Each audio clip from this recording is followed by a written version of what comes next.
Hello. Hello, and welcome to another episode of Podcasters Unleashed. We're a group of podcasters from around the world with real stories, insights, and hot discussions. And boy, have we got one for you this week. This week, we are talking about religion, and we're asking the question, is individualism a new religion? I'm joined this week, as always, with Simon from Africa Investor Stories. Hi. Hi, Simon. And Victor from Diaspora Entrepreneurs Podcast. Yep. Nelson, Investing in America. Here you go. Howler from Women with Stories. And Matilda, Coffee with Matilda. And I'm your host, Carla at Wonder and Wellbeing. And so, before we start this week in our discussion, we just want to have some definitions about, first of all, what is religion? It's something we talk about all the time. How would you define religion? We're going to go around the group first. Just guys, how do you define religion? So Howler, how do you define religion? For me, religion is a belief that there is a greater power in this life, and we could connect with this greater power to share our fears and to have faith that things will be better if things will go bad. So it's a connection with the greater power that no matter what's happened in this life, there is hope. And this hope is in the greater power that brings faith and brings happiness to my life. So that's what religion means to me.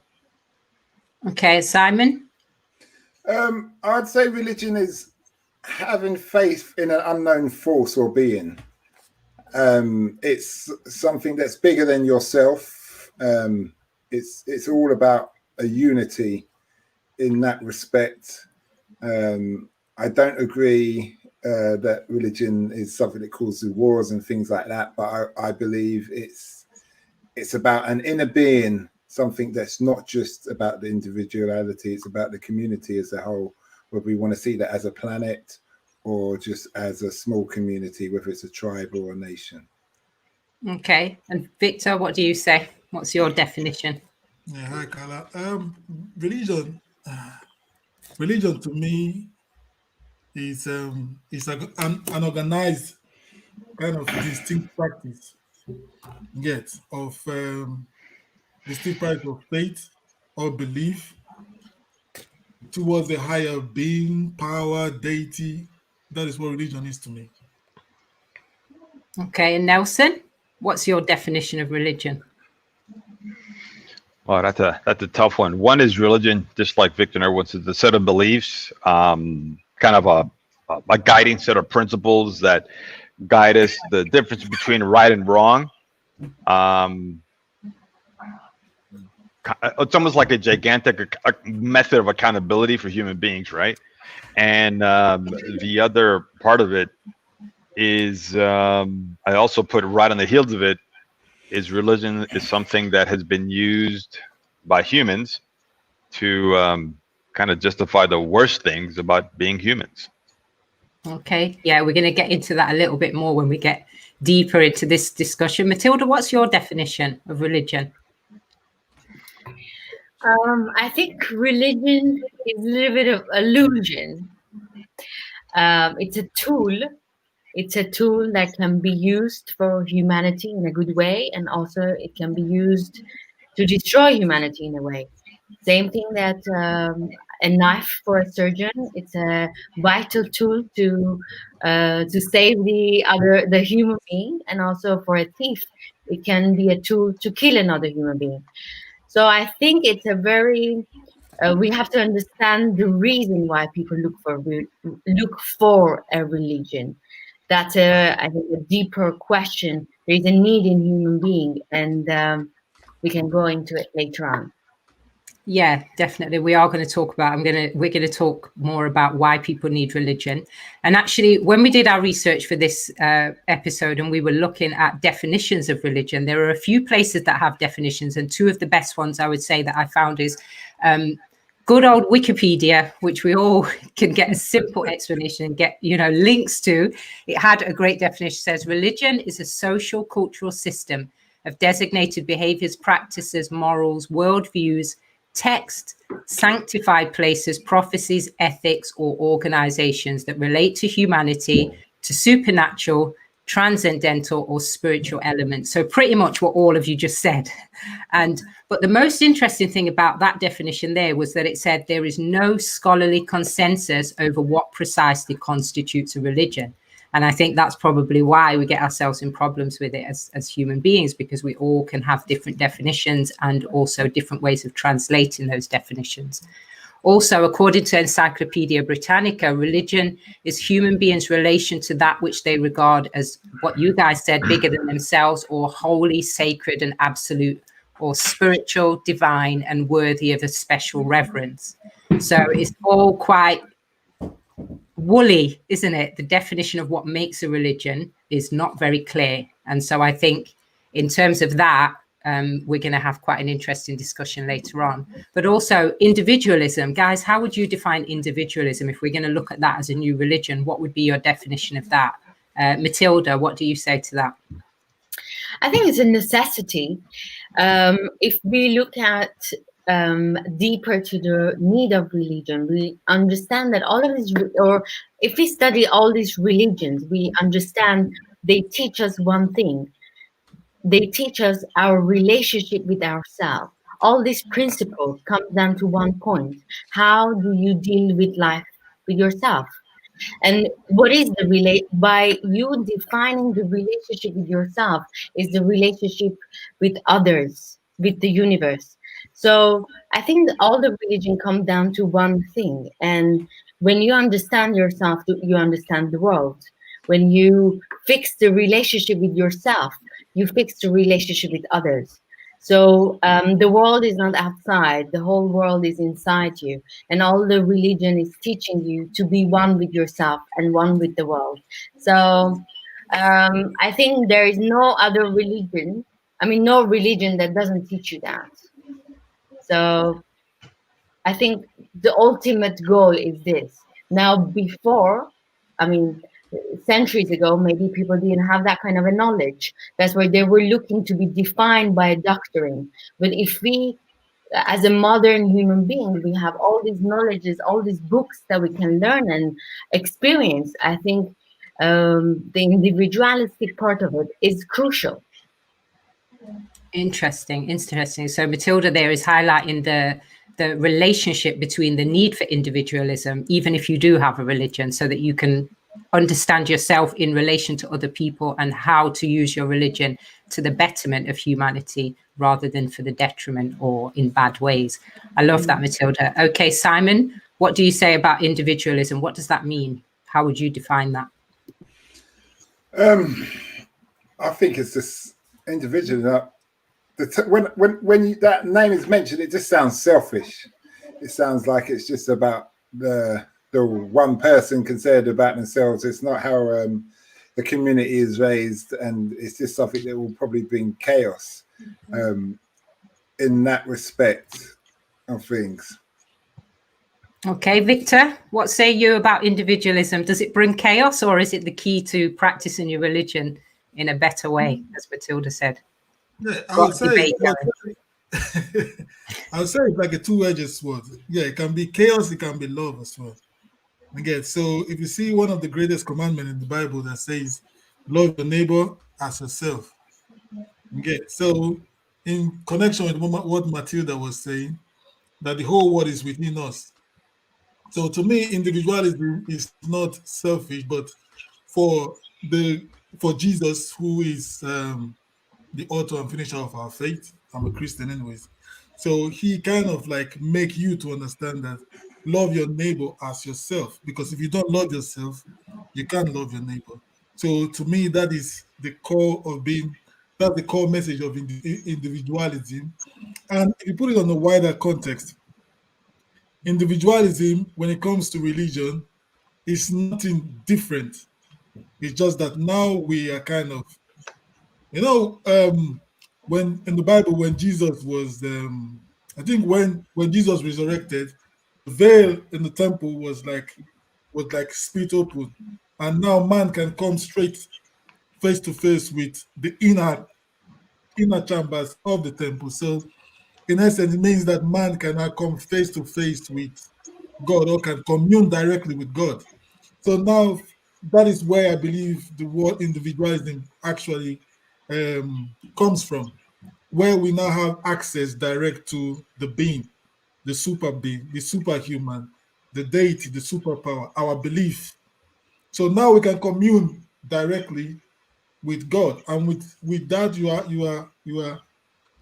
I don't know how to put it, but you are so if you're so at peace with yourself, if you love yourself so much and you practice that, you share that love. I believe it is you can't you can't practice religion without being an individual in this current time that we are right now. Okay. Okay. So you're bringing it together for us now. What do you say about that, Nelson? Can you practice religion without being an individual? Well, my goodness, the way that Victor just put it, it's like a requirement. That's a really good question. Can you practice religion without being an individual?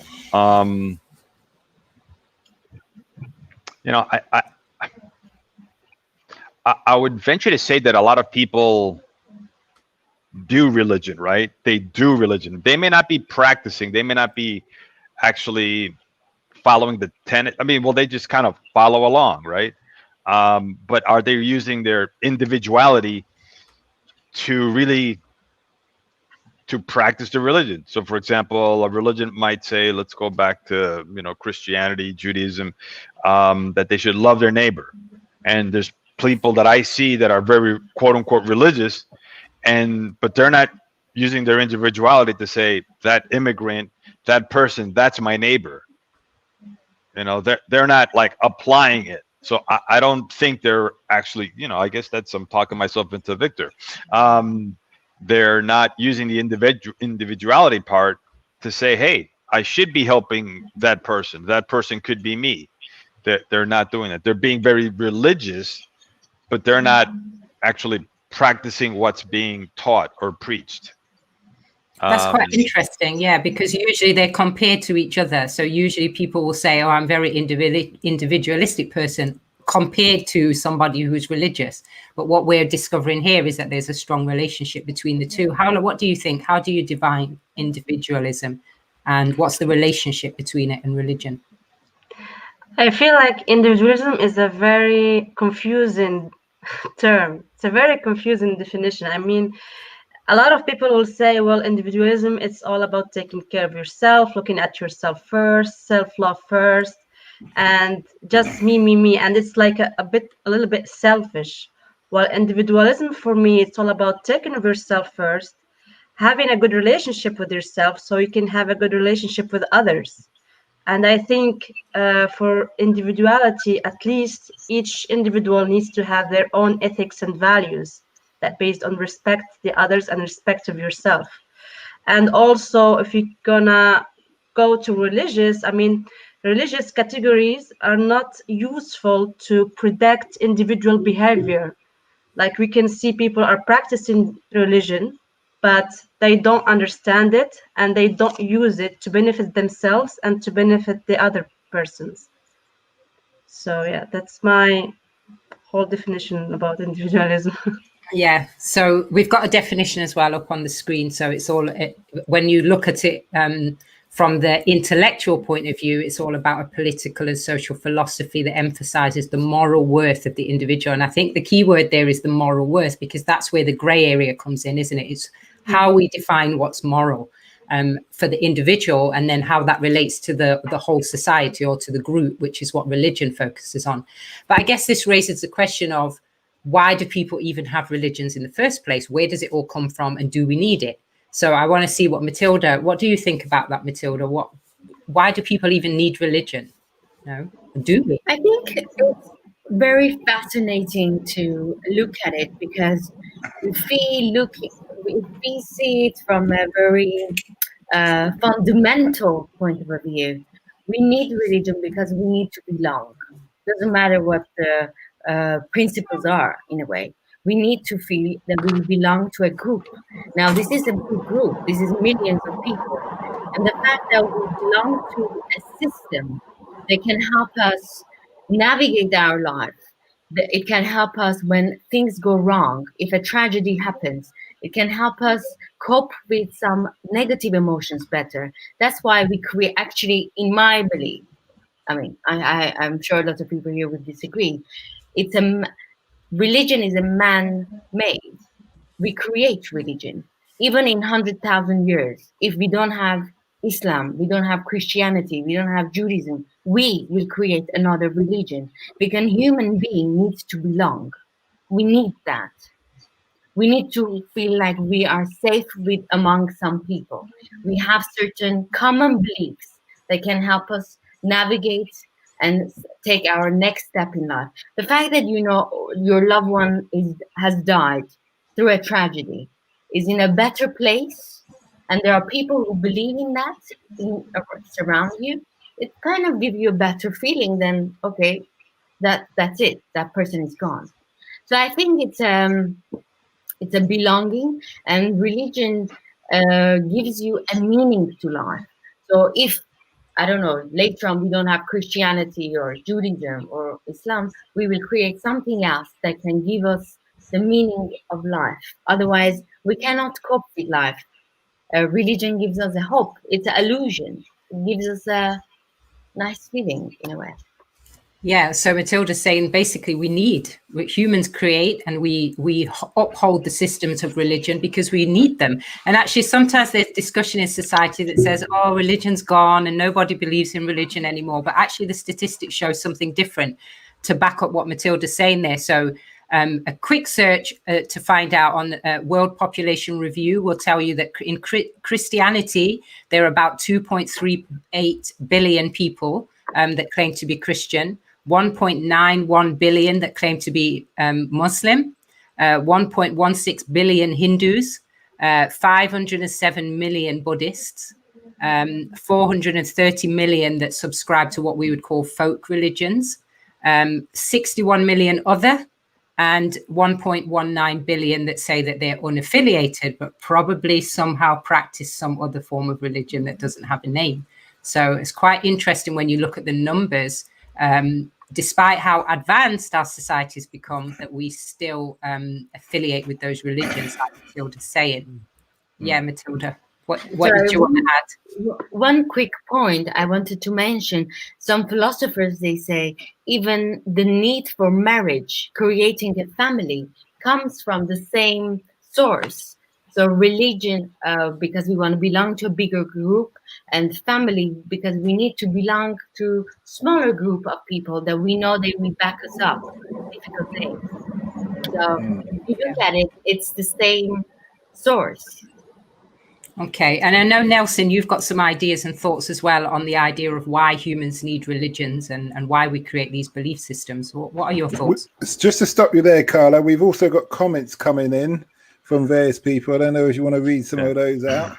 Yeah, we've got from Andisa. She says, guys, it's not like religion and individuality aren't mutually exclusive. This one thingness approach is dangerous sometimes. I would definitely agree with that, you know, they're not mutually exclusive, which we've realized from just the definitions alone. The two definitely interact. And I guess the more a person focuses on the individual value of their religion to them in making them a better person, that's where we're going to get better societies, isn't it? So the relationship is quite strong. And also Andisa's commenting about the dismantling of the patriarchy and how that's playing a big part in defining individuality in the new world. She says religion often is rooted in patriarchism, and the world is a place where we're open to people taking their power and having autonomy to exercise how we regulate our relationship with a higher power. And I think that's a really special comment there. I would say definitely that's important. It's how you relate to that special power is really the key to practicing religion in a way that benefits society. So Nelson, what do you say about why we practice religion? Well, why we practice religion, or why we have a need to believe? Both. Yeah. I mean, you know, as human beings, we're very different, I think, from all the other mammals on the planet, right? is that I think we have a need to believe. We must believe in something or someone that will lead us, that will help us, that will give us kind of like a moral north, a moral compass. And that's something good, and it's something also bad. Have faith in something. I'd say one thing is it's a science logic takes a very disciplined way of thinking about things. It's a prove to me that is true. Not I believe it's true. I have to prove to me that it's true. So that takes a lot of like mental energy, right? Versus believing in something doesn't really take that doesn't take a lot of energy. And I'm just gonna halt there for a second. I just want to read out a question here, Marvin. Religion of ions, binding of positive negative ions. We're transitioning from a religious world to a spiritual world. You're gonna get Victor there worked up on that one. And in 200 300 years, Dr. Marvin, you might as well just get that plane ticket. You going to Africa. Religion will be gone, but we must appreciate what it has taught us. As Alan Watts said, I am God, extension of source.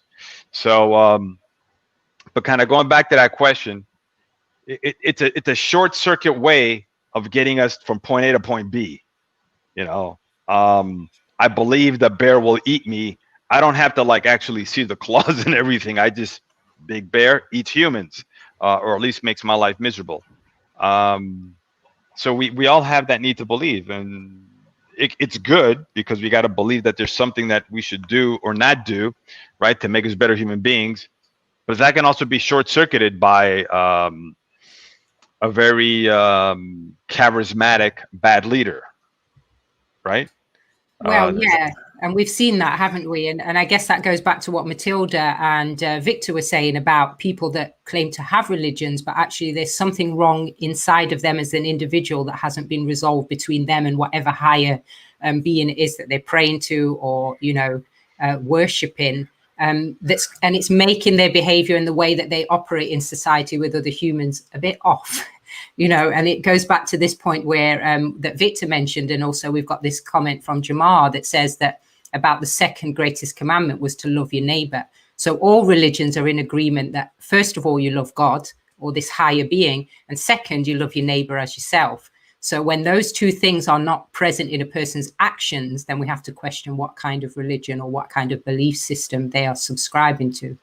So also I want to go back to this comment about religion and spirituality that came in from Marwin, and just pick up from Victor and from Simon about, this idea of religions being new and religion versus spirituality and what's the difference. So Victor, I want to just let you talk a little bit about your perspective on religion and spirituality and some of the practices maybe from Africa in terms of spirituality.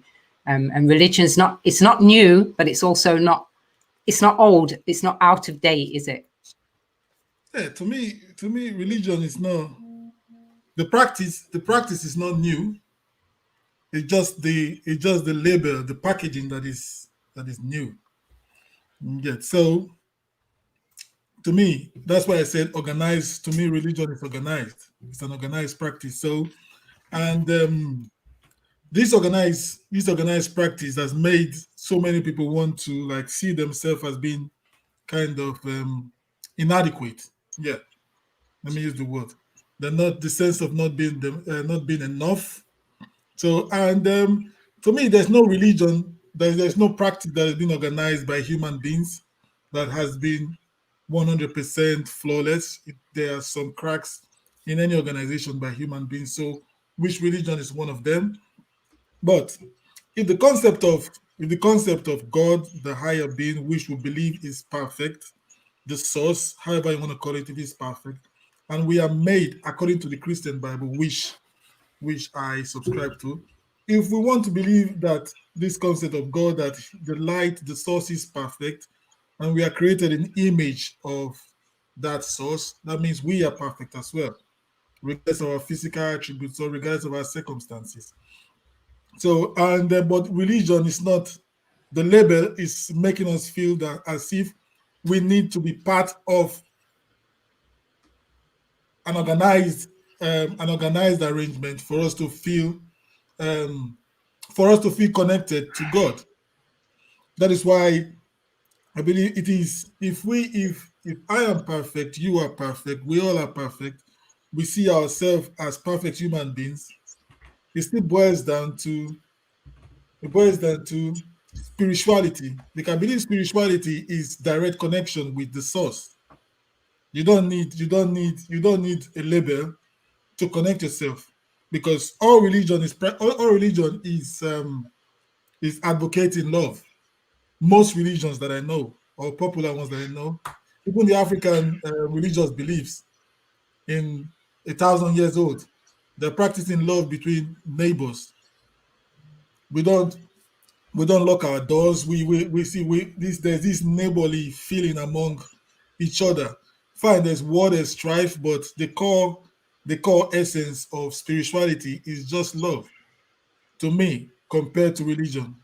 Yeah, so I guess a lot of those people that maybe around the world don't practice a religion, like Andisa's saying, what are the numbers of agnostic people? I suppose they would be in that 61 million that may say other, or the 1.19 billion around the world that might say that they're unaffiliated to a particular religion. But those people, I want to hear what Simon says, because Simon's got some interesting views about how people who say that they don't believe in God, let's say, and don't have religions, show that they might well do in certain situations. Simon, what are your thoughts on that? Thanks, Carla. What excuse me, what I've realized from my experience in life and in the military is that there's a saying: there's no such thing as an atheist on an earthquake. Everybody suddenly know what God they serve. Or in a foxhole. And I've seen the people with the biggest mouths who slander Jesus or whatever, but when their life, it looks like, it could be end X for them, you suddenly they start talking to this guy who they said is an imaginary person. So I look at it in the sense that I don't really believe there's anybody who just plainly doesn't believe.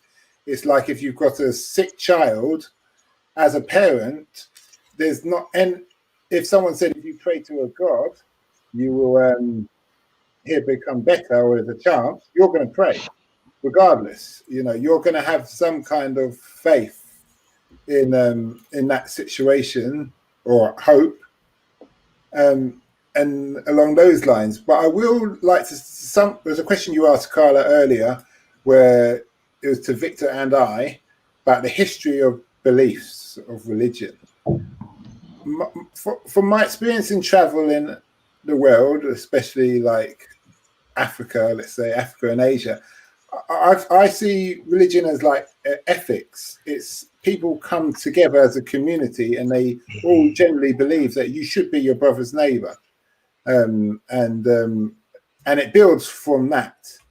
Now, the story of religion, whether you're looking at Islam, Judaism, Christianity, they all come out one out of another, and back to Baal, the sun god, and there's different things. I don't want to get too deep on this, but what I've noticed when I was in Africa is that we have spiritualism, and spiritualism is what the Western world talk about as a new thing, but I always see it as voodoo and all of those things. And now Haiti is the one country in the world, as black country, that's really in depth with this spiritual side. And they don't see voodoo as a negative thing. They see it as a positive thing that combines the community and keeps them in touch with their ancestors and who they are. Obviously, you can get bad juju and bad things, negative things, but in the hopes of it, this is what I see the basis of a belief is. It's something that binds the community, even the ancestors, together, and in turn, it's developed on there with traditional things that come into their belief system. They kind of mix, and tradition becomes religion in many a case. But what I would say is where you've got this new spiritualism people in the Western world, all they're doing is taking what we had in Africa, and before the Arabs, before the Europeans come, and who beat it out of us, because like my gran, she's a diehard Christian regardless. My son's mum in Africa is a diehard Christian. If you talk about the old ways, which has survived them for thousands, if not millions of years, suddenly that's all bad. But now you've got, and that's because that's what they've been taught. But now you've got the Western world who turn around and say, "Oh, religion's terrible, but I'm spiritualist." It's the same thing. It's just rebanded as my fellow Victor pointed out the other day. So hold on a second. So Simon, the former colonizers are now spiritual. So they're gonna come back and say, "Oh, we gave you all bad information. Yo, no, but let's go back to spirit." You know what? The funny thing is, they would never do that. What they would do is just like most products, whether it's music, whatever, they rebrand it and claim it as their own. The spiritual 2.0. Yeah. That's what the business is. And the reason why you rebrand it, because if you say actually you were right in the first place, what you're saying is we need to kind of bow down to you and learn from you. Mm-hmm. Do you understand? And it starts a whole heap of another debate, another discussion on things. Well, but check this out. See, but then we go back to the belief system, right? So that would mean people would have to change their entire belief system. Okay, but then that's more of a logic, right? That's more of a science. Hey, my original belief was wrong, but humans don't like being wrong, right? Yeah, let's talk for a minute about the relationship between religion and culture, which is something that Simon brought up there, because I think that's a really important topic. Right. I want to just go over to Howler for a second, and just before I do, I want to pick up on this comment because it relates to it. So Andisa saying that the fundamental problem with religion, particularly from a Christianity perspective, is that it gives folks the license to be unkind to people who don't prescribe to the same or similar moral values. And I think it gives people a whole lot of license when it's misinterpreted. And there's this really strong, I spent a long time in the Middle East and I saw this, and I want Howler to just elaborate on it, but about the way that religion gets mixed up with culture, and people start saying that this is in the religion and that's in the religion, when actually it's not, it's in the culture. So Howler, what are your thoughts on that, on that melting together of religion and culture? I mean, for me, Arab culture exists before Islam came to regulate certain things, and most of it is to end corruption and to end inequalities. But now, in the Arab world, I have lived in different countries, in Saudi Arabia, Lebanon, Egypt. And I can say that none of these countries are applying Islamic religion. In fact, they are applying the culture, their Arabic culture, rather than the Islamic religion. For example, I will give a sample example. I mean, in the most important thing in the pillar of Islam is donations. Muslims need to give donations to poor communities and poor people in their communities. And we can see that this kind of action, it's less and less practice in the Arabic world, and which causes corruption and causes economic corruption, and leads also to individuality, and everyone will try to think about themselves and not give in to others. So this is a very important topic, and there was a research done about the Islamic point of view and the economic corruption in the Arab world. And the first one that causes it's people are lacking faith, and they lack in fear of God. And that's why they are doing corruption things to the world. So I think that the Arab culture does not represent Islam. Islam is a religion, is a category of religion, and Arab is an ethnic category. So these two things is very different. And we can see the statistics. It's like 20% of Muslims are Arabs, but we have 1.7 million Muslims worldwide. And the largest Muslim majority nation is in Indonesia. It's over 200 million.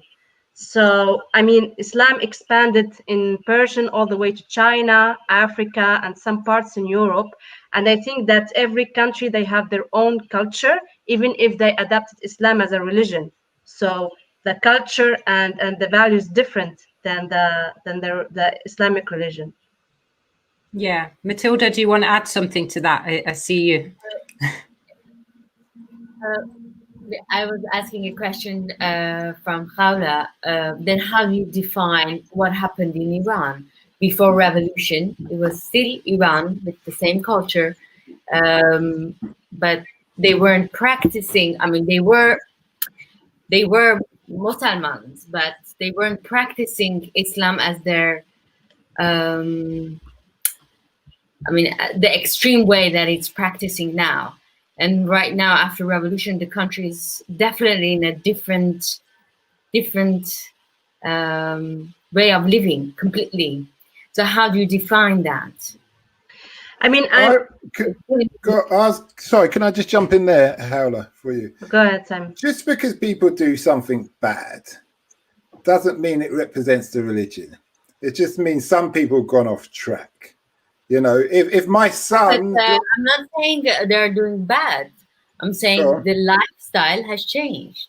I'm saying because when you see Matilda, when you see that the people who lead religion, they are leading religion for their own interest and not for the interest of the others. So we are going to come back to the individuality. I mean, even in the Arab countries, when they want to apply rules to oppress women, they are applying in their benefits for individual benefits, whether it's misogyny or it's to create corruption. So for me, like I have lived in different countries, in Arab countries, and all of them, none of them, they apply the Islamic belief and religion. They have mosques, they do fasting, that's all of it.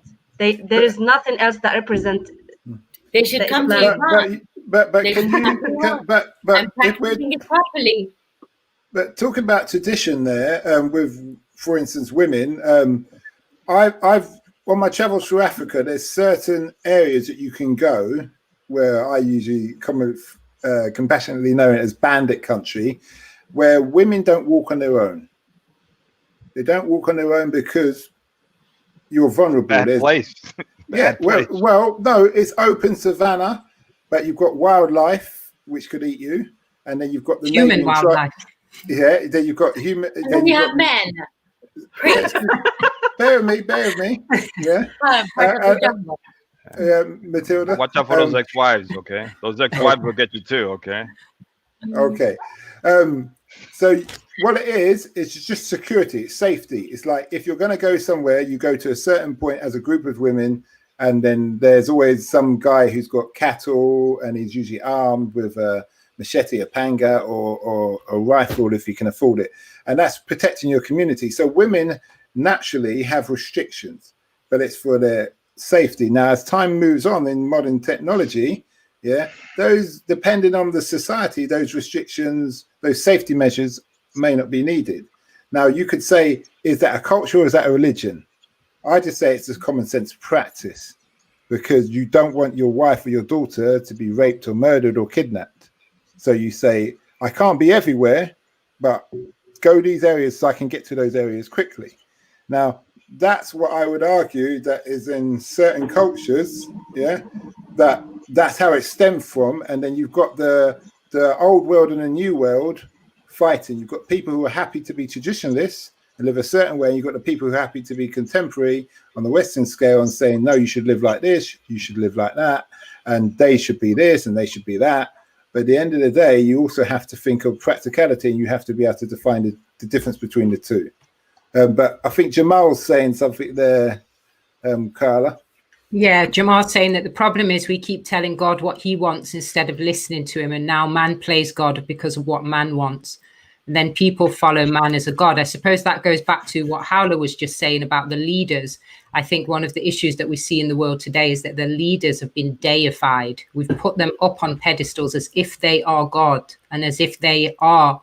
I think we even beginning to question, aren't we, when we see with all the riots and stuff that are happening around the world, is who the heck told them to be up there in the first place, you know, with all their corruption and their rigging votes and all the other things that they're getting up to, and they're messing about with the with the resources on the earth, you know, talking about what you were saying about, you know, attacking of women, it's the attacking of the earth, isn't it? And the earth's resources, that a lot of these world leaders are responsible for raping the earth, taking all the resources out the earth, building these huge corporations that none of us are actually benefiting from, or we argue whether or not we're benefiting from. And I think even the situation we see at the moment with the pandemic, I think people with faith, a lot of people with faith or belief in a higher being will say, you're not stopping anybody from dying. You're not stopping me from dying because you didn't put me here. So if you didn't put me here as a person who has faith in a God, how can you take me out? Or how can you decide when I'm taken out? If I die, this is my personal belief. If I die, that's not down to any man to decide if I die or not.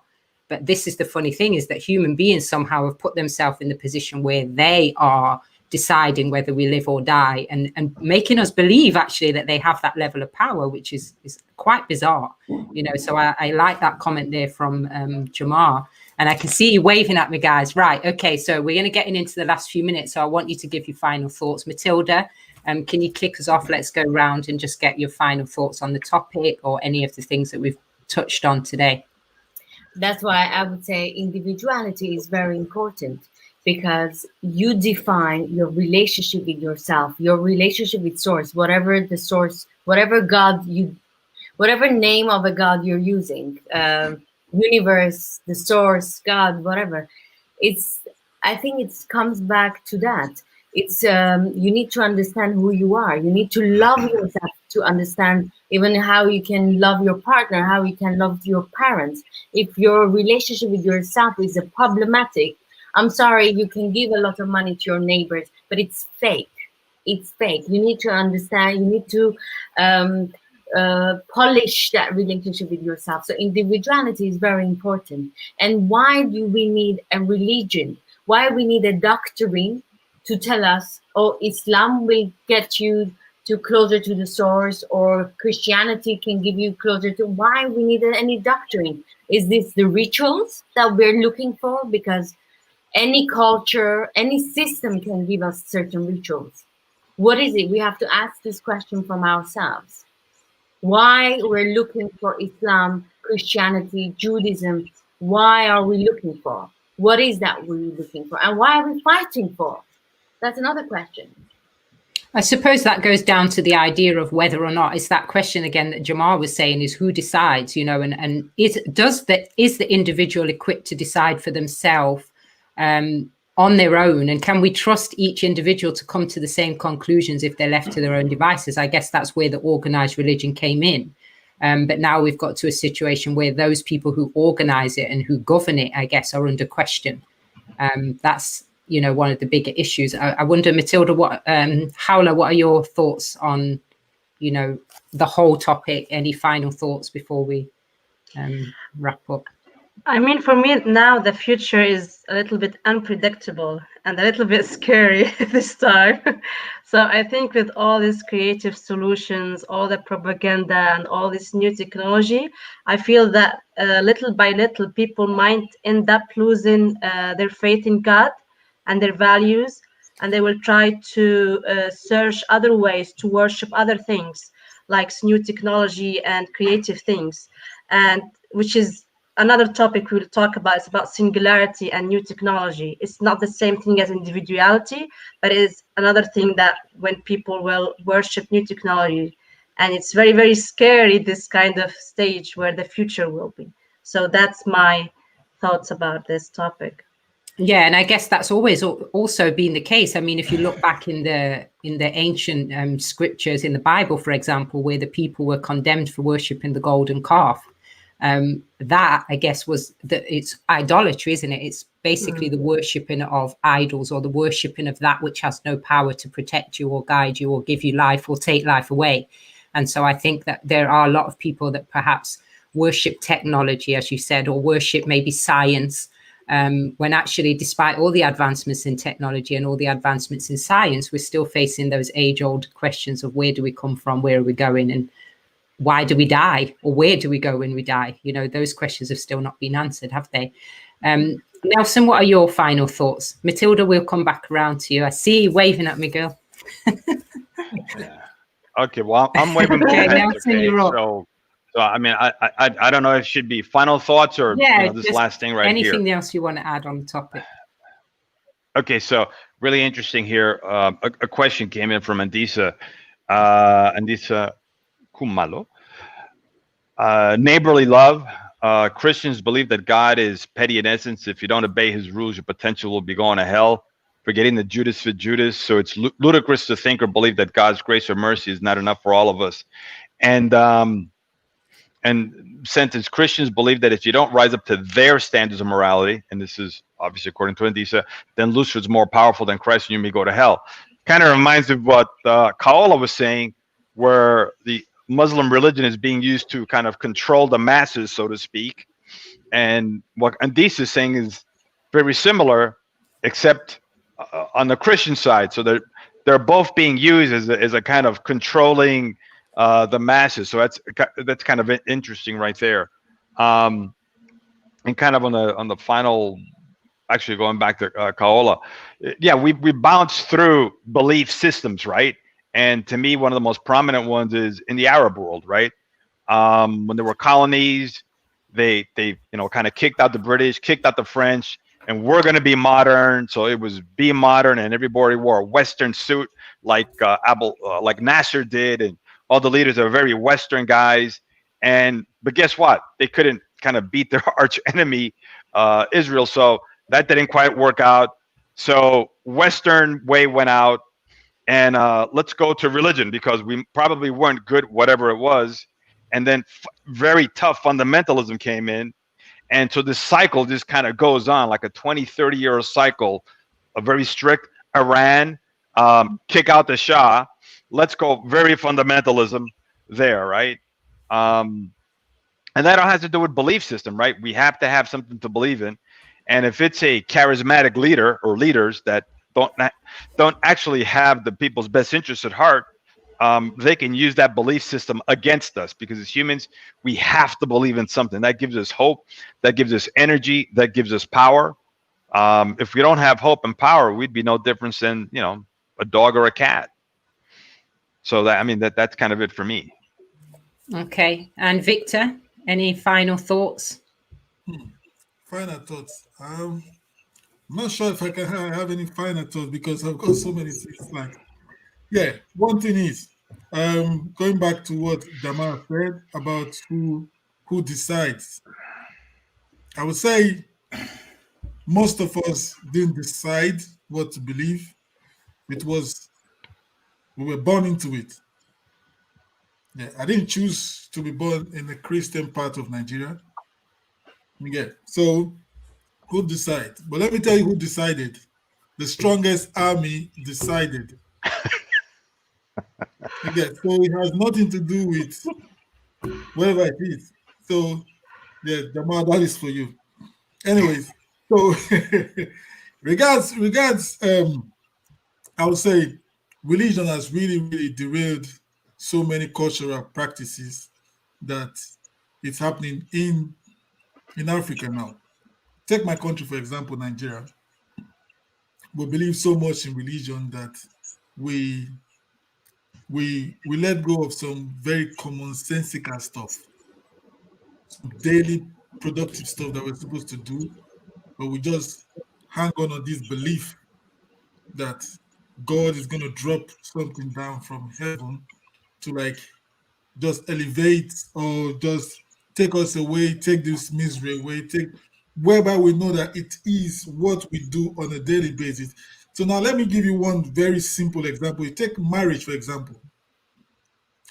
The religious practice in Nigeria still believes that, or some of them still believe that you must take the bride. If you don't do a church wedding, if you don't do a church wedding, your marriage is not holy in the eyes of God, or your marriage is not ordained to God. Whereas in our cultural practice, see, if the father and the mother says yes, go ahead. This is you want this woman, yeah, you have a blessing. That is it. According to the law of God, which is the Bible, it is perfect. The union is perfect. So that is just one of the distortions that is happening in religion that is making so many people to question religion and try and just circling back to our spiritual ways in Africa. So I Okay. just want to put it out there. Yeah, so that's more on what Howler was saying about that relationship between religion and culture, and how culture can sometimes get in the way and make things more complicated. Simon, what are your final thoughts on this topic? Individualism, religion, and the relationship between the two? Excuse me. My thing is just do what works for you. I think every religion is just singing the same song. Be nice to your neighbor. You get some bad people who manage to get to the top.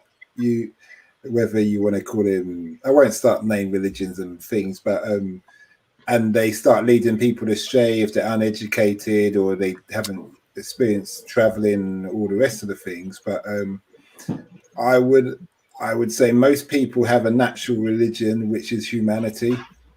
And you go to their cultures, or as you travel, especially if you travel, like immerse yourself in a culture. As long as you're not disrespecting them, they embrace you. They got, and all that kind of thing. I do. I think on another note, I think that I'd like to give some thanks just to all these people who've thrown in comments today. It's been really helpful, and yeah, and that's about it. Yeah, and Matilda, you're wrapping it up. I'm just trying to understand why people give a lot of energy to religion. Why is that? I think once you figure out and why people are not thinking about individuality. Once your relationship with yourself, you purify your relationship with yourself, you purify your connection with your source, with your higher self. And then you realize we're all connected. You're connected to the tree, you're connected to the land you're living, you're connected with this neighbor. Anything that is happening in the world is connected to you. What's happening in Syria is connected to me as well. And we're all one. We are all in the system. And actually it becomes more helpful. But when you bring religion, how many religious people, how many religious neighbors you had that they done bad things to their even children. Forget about to the other neighbor. We've done lots of religious leaders. They've done wrong things to innocent young people. So I don't understand why you keep bringing this religion. Oh, religion is important. Why we're not focusing on people having individual relationship with their self, in purifying their heart, because religion is not ethics. Religion is not moral values. It's completely very different system. If your religion doesn't teach you humanity, I'm sorry, what kind of religion you have? And I think that's where we were saying, Nelson, I'll let you answer in a second. That's where we were saying that all religions teach the same thing. In their essence, they all teach the same thing. But if you're not practicing it, if you're not practicing that way, then there's obviously a problem inside of the individual. And I suppose that's why we wanted to look at this topic and look at the relationship between the religion and the individual, because we all know from our all of our belief systems, all of our parents taught us to be respectful, to be loving, to be kind, to be caring, to be good citizens. And whatever religion we were brought up around, the fundamentals of all those religions were the same. But the problem is inside the individuals, when they become selfish or they become corrupt or they become led astray, I guess is the term that they will say, led off the path or whatever. And actually it causes people to jump around religions when actually they don't need to, because every religion, when it's practiced in its pure form, has the same message. And I don't know, Nelson, if that's what you were going to say, but I'll let you jump in and say. No, I mean, what I was going to say is that us human beings have a need to be right, have a need to look for allies, right? My God is stronger than your God, right? You talk about the Middle East, Yasser Arafat, they asked him, hey, is your war against Israel a religious war? And he said, I don't believe in fighting about having two imaginary friends fight, right? Having these two imaginary people fight. So it's about something. And as far as someone says, well, become a better person, it's easier for me to get a better, stronger imaginary friend to justify pouncing on someone else. Okay. And if I have more technology, then I can use science to justify my pouncing on someone else, right? So, I mean, that's the thing about human beings. We can say, I believe we're all good in that, but the actions are a whole different result, right? We can tell a group of people, hey, this, God gave me this land. I mean, what about the rest of the planet? God gave this to me, and these people no longer exist, right? Wipe them all out. You see what I mean? So sometimes people use God, religion as a bigger stick to justify, when at the end of the day, deep down inside, I really think we all know what's right and wrong. And the Nuremberg trials and all that proved that over and over again, when these guys would try to hide what they were doing, right? They would try to hide it and hide the evidence. So yeah, that's kind of it for me. I'll turn over to you, Carla. Yeah, we're going to wrap it up. And actually, there was a comment that we had from Marwin that came in that was really nice, and I'm going to use that to wrap up. So before we do that, I just want to talk about this definition of the word religion, which we brought up a lot this week in this episode. So the word religion is from Middle English. And when you look at the etymology of that word, it's originally in the sense life under monastic vows, from Old French or from a Latin religio, meaning obligation, bond, reverence. So I think those words there, obligation, bond, reverence, none of those in their purest form would have a negative connotation. And it says it's perhaps based on the Latin religare, which means to bind. So what are we binding to? And I suppose what we should be binding to when we're practicing a religion is to love of God, of the source, of the greatest power that created everything. And that wasn't a human, by the way. No matter what they create, it wasn't a human that created the earth and all the beautiful things in it. So that's what we're bound to, and also to the love of our fellow human. And back to Marwin's comment where he said, where is God not? So we often look for where God is, but he says, where is God not? When we individually become empowered, we collectively uplift the whole. And I guess he means empowered in the sense being the best human being that we can be as an individual. And we all know, like Simon said, we know inside of ourselves what's good. We have a conscience. We see it in children as young as 5 years old, don't we? And he says we're in a time where divisions must be dissolved and go to soul consciousness, remembering we are all connected from the same source. And so I think that's a wonderful quote. Thank you for that, Marwin, to wrap up. And that's it for another episode of Podcasters Unleashed. You can catch us back with another discussion next week at the same time in the same place at 7 p.m. GMT time. So that's it from us this week, guys. Thank you, Simon and Victor, Nelson, Paula, and Matilda. And I'll just throw a quick shout out to all the folks, the comments, that came in. I mean, thank you very, very much for those comments. Keep the comments coming, guys. We love the interaction. We love your amazing questions, and all of this feedback is just awesome. It makes for a great episode. And let me just the kind of final thing. I just want to say a great big thank you to Marwin Dadi, Jamar Stokely, Andisa Kumalo, Marianne Rothman, and Ray Charupi. So thank you, and thank you.